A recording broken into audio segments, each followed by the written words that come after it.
Welcome, Radiant Ones. Take a breath with me. Hold it at the top, like a secret. And as you exhale, imagine the noise of the day falling away from you. The conversations, the faces, the things you noticed but never spoke about. Let them become quiet, because tonight, we're going somewhere deeper. This isn't really about becoming more spiritual. It's not about fixing yourself or creating some perfect new version of you. I think something much stranger has been happening. You're beginning to recognize yourself underneath everything you had to become. Because you've spent a lot of your life adapting, reading the room, knowing when to speak and when to stay quiet, learning which parts of you were welcomed and which parts were easier to hide. Somewhere along the way, you collected versions of yourself. The strong one, the agreeable one, the one who keeps the peace, the one who feels something is wrong and still ends up questioning herself. Not because you were fake, because you were surviving the rooms you were in. But those versions don't fit anymore. Things you once tolerated bother you almost immediately. Conversations you once entertained feel empty.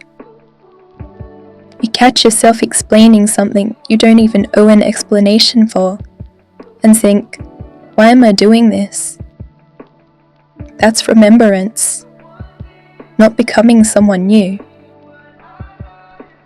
Just reaching the point where something inside you says, I don't want to do this to myself anymore.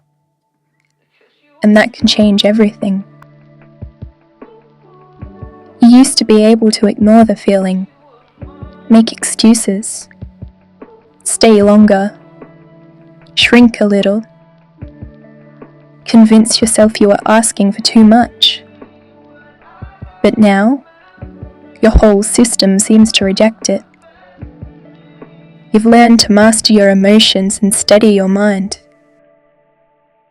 So when something disturbs your peace, you notice faster. You don't immediately react. Don't let someone else's chaos become yours. You can feel when you're moving away from yourself and bring yourself back. That's a different kind of power. Not becoming colder, becoming harder to pull out of your center. That's why certain relationships feel different now. Certain roles exhaust you. Things you once chased don't look quite so beautiful anymore. You may even miss the person you used to be sometimes. She got you here, but she doesn't have to take you any further. And this is where it gets interesting. Sometimes other people are more attached to your old identity than you are. They knew the version of you who would feel guilty, explain herself, give another chance, make herself smaller just to keep the peace. And then one day, that version of you isn't available anymore. The guilt doesn't land the same. You don't explain yourself as much. You don't react the way they expect you to. And people notice. Someone may tell you, you've changed. And maybe you have. But what they're really noticing is, they no longer have access to the version of you they understood how to control. The conditioning is falling away, and they're finally meeting the person who was underneath it. And sometimes, One particular connection pulls you further away from yourself than you ever expected. But here's something I think people get wrong about karmic connections. They don't always arrive to awaken you. Sometimes you are already awake, already listening to your intuition, already following something deeper, already on your own spiritual journey. And then someone enters your life, and instead of expanding that journey, they distract you from it. Your energy starts going into confusion, trying to understand them, trying to fix what never seems to move, trying to make something work, while slowly losing touch with the parts of yourself that were growing before they arrived. And somewhere inside all of that, you begin to forget your own path. Not because you disappeared, because so much of your energy became wrapped around someone else's world that you stopped hearing your own as clearly. The things that once called to you to become quieter, your intuition became harder to hear beneath the noise. The journey that had already begun inside you seemed to disappear into the background. And that's the frustrating part. You weren't asleep when they found you. You were already on your way. If anything, they created a kind of forgetting, a temporary distance between you and the path you already knew was yours. But maybe that's why your returning to yourself feels so powerful now. You're not discovering your path for the first time. You're remembering it. And you're remembering what could still pull you away from it. The self-doubt, the part of you that could sense something was wrong and still stay long enough to question what she knew. And if you believe in soul contracts, maybe that's what some karmic contracts are. Not a great love story, not someone sent to complete you, but an experience that eventually makes you something impossible to ignore. You cannot keep leaving yourself behind and still call it growth. Something can change your life and still be completely wrong for you. That doesn't make the connection healthy. And it doesn't mean you're supposed to keep enduring it just because there's something to learn. Sometimes the lesson is simply to leave. Maybe the contract was complete the moment you finally chose yourself. And once you did, you could see what it had really shown you. Where your boundaries had disappeared. Where you'd stopped trusting yourself. Where you'd mistaken tolerance for compassion. Where somebody else's reality had become louder than your own. And as that connection lost hold, parts of you started coming back online. Like your intuition, your voice, your standards, your pace. Because the person was never the prize. They were the distraction. And this is where something else changes.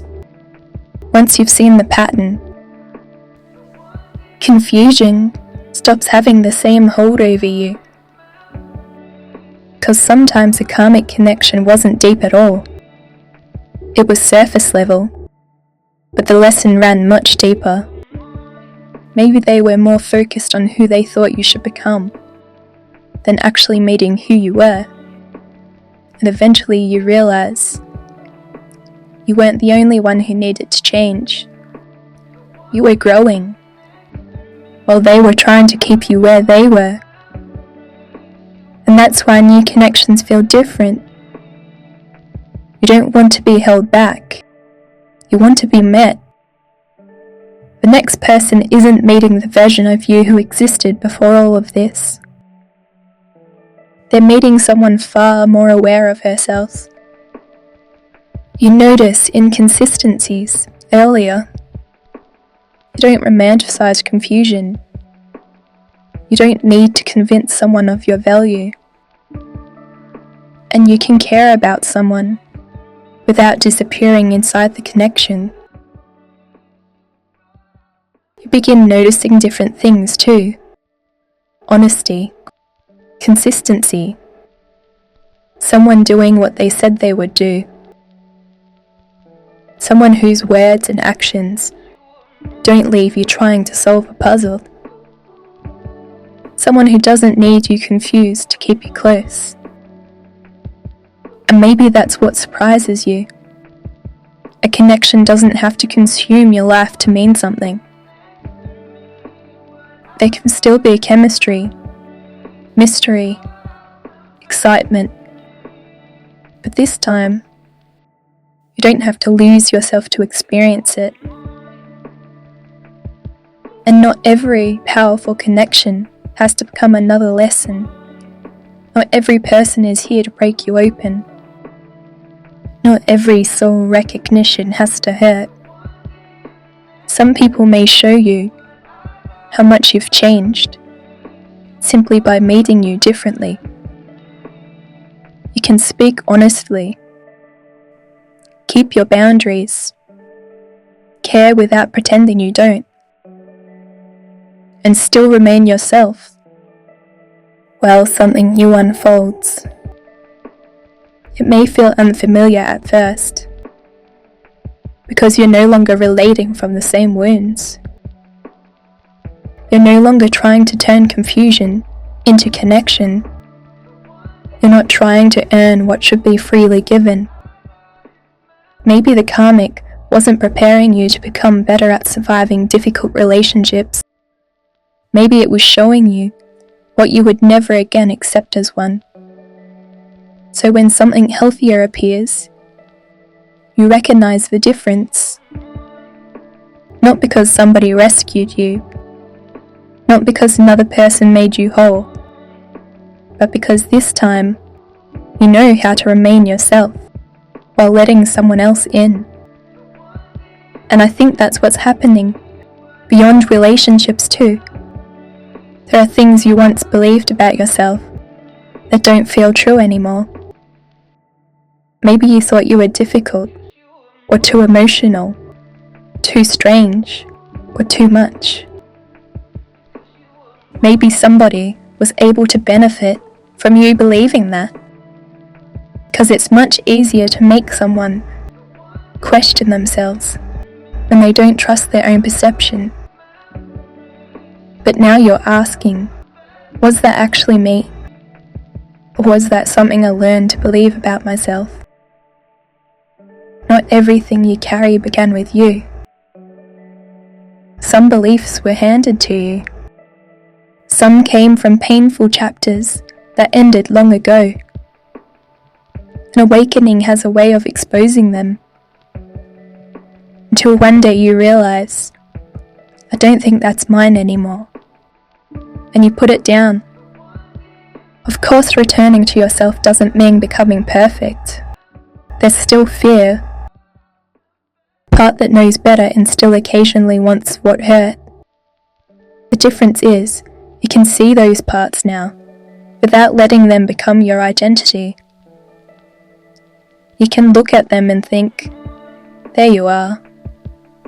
No shame, no pretending, because you can have wounds without building a home inside them. You can feel fear and still choose differently. And here's what I really want you to hear. I think you've already met the truest version of yourself. In flashes. When you're alone. When you're creating something. Standing near the ocean. Laughing so hard you've got to monitor yourself. Having a download. Following an inner knowing nobody else understands. Those moments when you're not thinking about how you're being perceived. You're just there. Lighter. Clearer. Almost luminous. There's less distance between you and you. Maybe that's what you've actually been searching for. not perfection, less abandoning yourself, less carrying identities that belong to old chapters, until your inner life and the person walking through the world finally begin to feel like the same woman. Maybe freedom isn't getting everything you want. Maybe it's reaching a point where the outside world doesn't get to decide who you are anymore. Someone misunderstands you, and you don't collapse. Someone leaves, and you don't disappear with them. Someone doesn't choose you, and it doesn't become proof that you're unworthy. Someone tries to hand you an old identity, and something inside you simply doesn't accept it.